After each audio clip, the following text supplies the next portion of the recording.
Hey everybody, it's Terry with the Drone Cav. Thanks for watching today. I hope everybody's staying safe, staying healthy and all that, and all your friends and family are doing the same.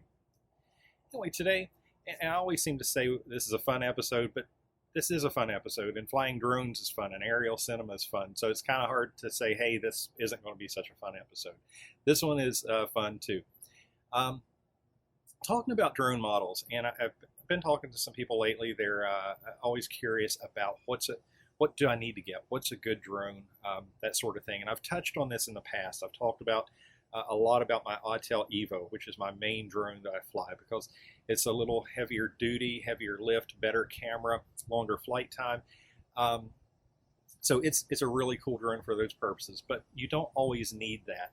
And especially if you're just getting into flying drones, you're kind of learning the ropes, learning how to fly, learn a little bit more about aerial cameras and all that. And you don't necessarily want to make as big an investment.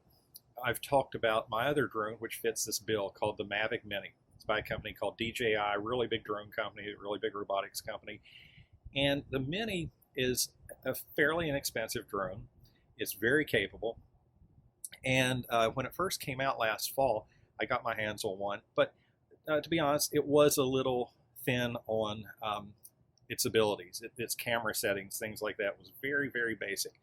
Well, through a couple firmware updates, they've been adding or unlocking or applying all these new tools. And this past week, there was a firmware update that really added some cool stuff. So it's kind of what prompted me to do this episode. A couple things they added that I found very important was they added manual exposure for videos. Now, before you couldn't adjust that, but now you can. They also added some new frame rates in 2.7K. Now, keep in mind the Mini does not shoot in 4K. It maxes out at 2.7K. But hey, think about it. Sometimes that is all you need. That will suffice. That will do the job for you.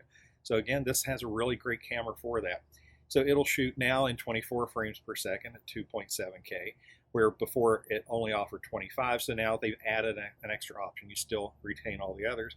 And they added 48 frames at 1080p. Now you can also bump that up to 60 frames if you need in 1080. So again, that gives you some nice options for slow-mo and things like that.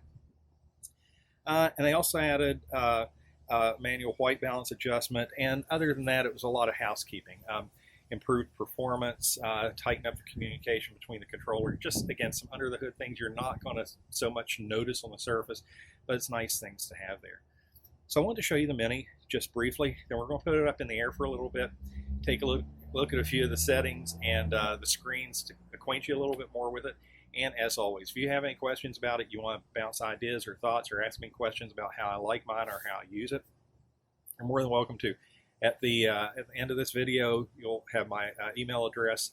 And again, I'm a mentor at the Indy Brigade. So always welcome to book a session there, and we can spend time talking about whatever you need to. Anyway, the Mini comes in two versions. You can get the base kit. It's like $3.99. Again, not a lot of money, but you don't get, you get a decent amount for that, but you don't get everything you're really going to want. You get the base drone itself, you get the controller, and you get one battery. Well, that's fine. It has, I think it's rated for a 30-minute battery, but you're not ever going to want to push it to 30 minutes. You want to be conservative with that and budget your battery use accordingly. But for another $100, takes you up to $4.99. You get what's called the Fly More kit. Now, this is absolutely well worth the extra money. If you do consider a Mini, if you are going to get one, just get the Fly More kit. There's just no reason not to. Comes this nice case. And it doesn't have the Cool Films Used to Be Dangerous sticker. That's a special thing I have. But it is designed to hold everything nice and neat. And we'll pop it open there. Try not to spill everything out. And you can see how everything just fits right in there. You've got the controller, battery bank, and the drone. So let's take a little tour so I can show you a few of these things. Controller is pretty self-explanatory. These arms unfold, your phone, even an iPad mini will fit in here. So that's kind of cool. Antennas pop up. Just takes a few seconds and you're ready to fly. So good, it's kind of a traditional Mavic controller. It's very similar to a Mavic Pro, Mavic Pro 2.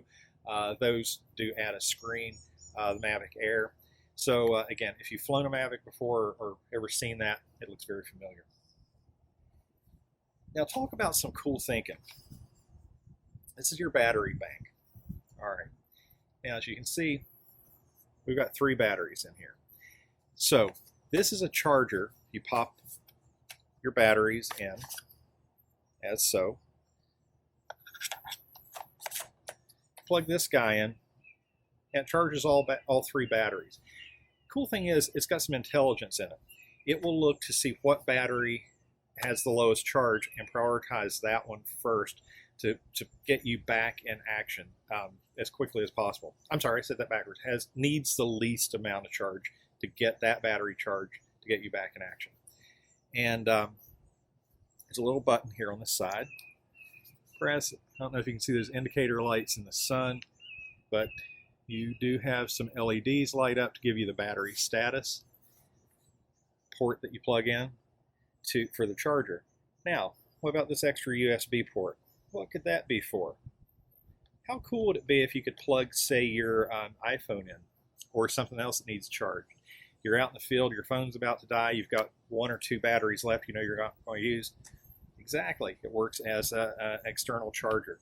So that's kind of a good dual purpose thing to have. And lastly, the big, giant, massive beast of a Mavic Mini. Boy, you know, it really takes a lot to lug this thing around. Weighs 249 grams, which is just a little over ½ pound. Arms fold out. And aside from popping the gimbal cover off, again, never forget to take your gimbal cover off before you power up, you're set to fly. You're ready to go. The props are mounted with screws. They're not the quick release type, so they stay in place. And you know, occasionally you're going to need to replace those, you know, wear and tear or damage or whatever. Battery bay pops up. You have an SD card slot here for a micro SD card, a USB port for another type of updating. But as you can see, it's a nice compact kit that you can take about anywhere, leave it in your car. If you're going to go out and just shoot stock, it's a good thing to have. It's a really cool thing. I know I'm sounding like I'm sales pitching on it. I'm just really trying to give you the benefits that I've found with it, how I've added it to my toolkit of drones, and it's really become a very important tool. So anyway, let's put it up in the air. We're going to do a few shots. We're going to take a look at some of the new screens on here, take a look at some of the settings. Okay, we're going to take off here now. And one of the things I want to mention about the Mavic Mini, a lot of the larger drones have a built-in fan to keep the board in there cool, because that board has a bunch of processors on it. And just think about your computer. Anything like that electronic runs really hot. And this computer has to manage the camera, the flight controls, the motors. It's got a lot going on there. And without an internal fan, which they didn't add to the Mini to keep the weight down and the form factor small, it will heat up pretty quickly. So you don't want to just leave it sitting on the landing pad for a long time, especially on a day like today here in Florida. It's super hot. That's why we're kind of flying out of the shade here to keep things a little cool. So anyway, that's just a word to the wise there. You don't want your board to overheat and maybe cause some damage. So anyway, we're not going to go up very high or anything. We're just going to take a look at some camera settings here. Yaw around a little bit. You see the original black dog over there enjoying the sun. But over to the right side of the screen here, you see that red button in the middle. We have a video recording now. Just above that, have a little icon. So that lets us choose different flight or camera modes, whether we want to shoot in 2.7 or 1080, and pick different things like our frame rates and all that kind of thing. But all the way down at the very bottom, if you can see a little gray icon, it kind of is in the shape of a camera, and it's real tiny. It might be hard to see, but it has the letter M in there, meaning I have the manual settings on right now. And just to the left of that, starting at the far left of that little row, you see shutter. And now it's on 1/1000th. Now, again, we can adjust this now, which is really cool. I'm going to just change the settings there, and you can see how that impacts the image. Now you'll notice kind of toward the middle top of the screen I have my histogram open. Again, I talk about the histogram a lot. If you don't use your histogram, practice with it some, look online, learn more about it, ask me about it. That is really important because what you see on your controller screen isn't always accurate to what the actual final result's going to be coming out of the drone camera. So that's just a tool to rely on with any camera to get your settings correct. I want to jump over here to the ISO. It's on 100. Again, we can make adjustments there. Obviously that's pretty blown out, so we don't want to do that. Now I'll tap on that camera again. It won't let me switch modes because I am recording right now, so we're kind of stuck with that. But let's just fly out here in the sun a bit. Now, I don't know if you can hear if the mic is picking it up. It's really windy here, and the Mini is really bouncing around. But we're going to fly out here a little ways, and we're going to go up, get some altitude. Let's yaw around just a bit. And let's go up. I want you to see just how stable this camera is in some pretty darn gusty wind. Bring the camera down just a touch. Now if you could see the Mini in the wind, it is really bouncing around. But look how nice and clean and stable that image is. I mean, you're getting a little motion you're going to with the drone this small, but hey, that's pretty impressive. And again, being able to adjust these camera settings really does improve that image quality quite a bit. I'll bring the camera down just a touch more. Not bad, huh? So let's bring this guy back down.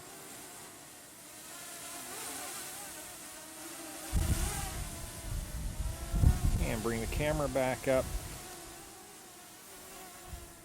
And sort of a slow pan around.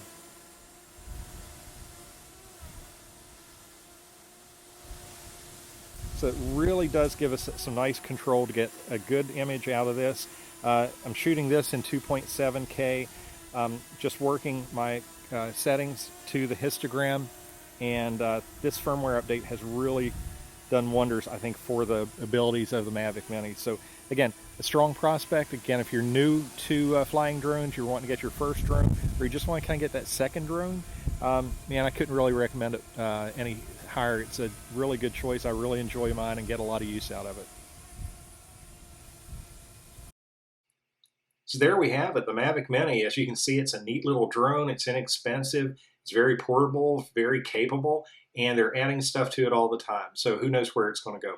Anyway, any questions, get in touch with me, Terry at blackdogdroneops.com, where I'm a mentor here at the Indy Brigade. You can book a session and we'll talk about whatever you'd like to know about drones. Also, give us a like and a subscribe down there, and everybody take care. Until next week, I'll see you then.